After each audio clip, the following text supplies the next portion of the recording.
This is the gospel according to the IRS, Breaking Points and Church Financial Updates. And now, here's the authority, Dr. Michael Chitwood and Breaking Points. I'm Michael Chitwood. Welcome to Breaking Points. I've got a breaking news story for you right now. Did you know that a church just got in trouble because they did not have their corporate church minute book up to date? Do you know that you're required to keep your church corporate minute book up to date? Now, I'm not talking about the next board approval for your chili supper or chicken dinner or moving the piano from the second floor to the third floor. I'm not talking about those things going in the minute book. That's church history. You can keep that in there all you want to, but I'm talking about the official documents that's required to be in your church minute book. If you don't have your church minute book up to date, then you're going to be in serious trouble. Grab a pad and pen. I'd like to get started with some points right now that you need to know about. Put at the top of your page, Church Corporate Minute Book. Church Corporate Minute Book.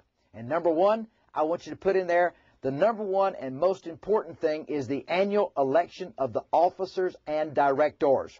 You understand today, ladies and gentlemen, that it's impossible for someone to be elected for life. You have an annual election every year of the president, the treasurer, the secretary, the vice president, and the board of directors. Now, you can have a board of advisors, and they can be elected also by the trustee board or by the board, the official board. But the board of directors is an election that's going to be held every year. Normally, it's held at the end of each year or at the beginning of a new year.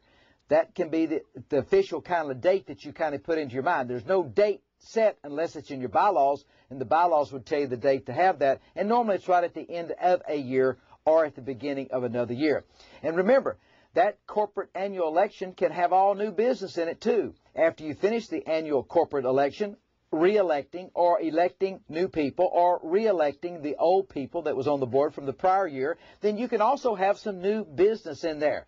Maybe new business to build a building, new business to do this, maybe new business for that. All those things can go in that annual election. In other words, the point number one is not just limited to the election of the officers and directors. It's limited to anything that you want to put in there that you feel like should be in the minute book. I can tell you this, always put more in the minute book than less. And of course, you want to be careful of what things you put in there because the Internal Revenue Service has the right to read your corporate minute book. So you want to make it read good and make it read truthful, of course. Number two is you must have in there your housing allowance request and your housing allowance approval forms. Some people do this. They say, well, just make it the same as last year. Doesn't that seem kind of ridiculous to you? Because housing goes up every year. Real estate taxes go up, utilities go up, everything goes up. Have you ever heard of anything going down or staying the same? Nothing stays the same and nothing goes down for most cases. I want you to make sure that you have your request for housing allowance attached to the housing allowance minutes. And remember, in a previous segment, what we did for you is we gave you all of the housing allowance items that go into housing allowance, and even by the response, we found out that most pastors have missed that, and most pastors aren't even taking a housing allowance under Section 107 of the Internal Revenue Code. Now, don't get that mixed up with Section 170. They're two different things. The code section for housing is Section 107 of the Internal Revenue Code. We're going to bounce that off of the 1402C, but it's basically 107, and it qualifies you to receive a housing allowance if you're performing all up to 9 sacerdotal duties.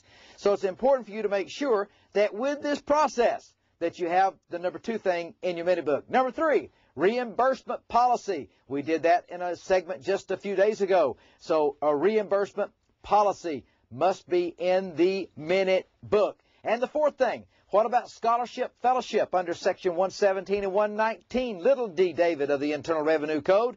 You must make sure that you have that in there if you're going to qualify for that. The fifth thing, what about a medical reimbursement policy? A medical reimbursement policy. If you have one, you can't discriminate for employees, but it needs to be in the minute book. So all of these things are part and make up the church corporate minute book, and I want that corporate seal because if nothing else, it looks good. And I think you're going to find out that the church history needs to be in a church history book, not the corporate minute book. The things that go in the corporate minute book are the things that I've just levied out for you today and mentioned for you today. It's important for you to get your books in order when it deals with the legal side. So when you talk about a church, you've got two components. You've got the financial side, and then you have the legal side. Today we're talking about the legal side. Don't let happen to you what happened to this church and cost them hundreds of thousands of dollars simply because they didn't have their church corporate minute book up to date. It's your job to make sure that your church corporate minute book is up to date. Do it, and do it now. Until next time, this is Michael Chitwood, and I will see you tomorrow. Breaking Points gives you the latest IRS updates and tax law. Pastor, if the IRS came to your church today, what would you say? If you really want your house of worship in order, call 1-800-345-9117.